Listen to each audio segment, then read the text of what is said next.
சுதந்திரமாக செயல்படுபவர்கள்தான் ஆலமரம் போல் வேகமாய் வளர்வார்கள். மன ஒருமையுடன் பணியில் ஈடுபடும் போதுதான் அதன் பயன் அழியாமல் நிலைத்திருக்கும். உன்னை நீயே வெறுப்பது கூடாது. வெறுப்பினால் அழிவுக்குரிய வாசல் திறந்துவிடப்படுகிறது.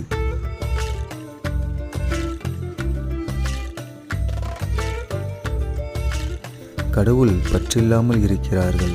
ஏனென்றால் உலகம், உயிர்கள், அண்ட சராசரங்கள் அனைத்திடமும் அவர் அன்பு செலுத்துகிறார். உலக இன்பம் மட்டுமே வாழ்வின் நோக்கம் அல்ல. கடவுளை பற்றிய ஞானமே பிறவி பயன். ஏளனம் செய்பவர்களை பொருட்படுத்த வேண்டாம். கொண்ட லட்சியத்தில் உறுதியோடு ஈடுபடுங்கள். உலகில் நிரந்தரமாக வாழப்போவது போல தவறாக எண்ணுகிறோம். உண்மையில் ஒரு நாள் உலகை விட்டு செல்ல வேண்டிய கட்டாயத்தில் இருக்கிறோம். எல்லா வல்லமையும் மிக்க கடவுளிடம் நமது செயல்களின் பலன்களை ஒப்படைத்துவிட்டு பற்றில்லாமல் வாழ்வோம்.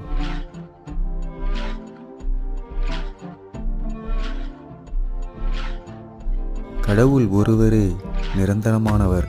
அவருக்கு பிறப்போ இறப்போ கிடையாது.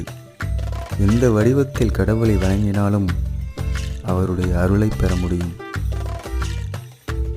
உங்கள் விதியை நிர்ணயிக்கும் விதத்தில் துணிவுடன் எழுந்து செயல்படுங்கள். யாருடைய நம்பிக்கையையும் கலைப்பது கூடாது.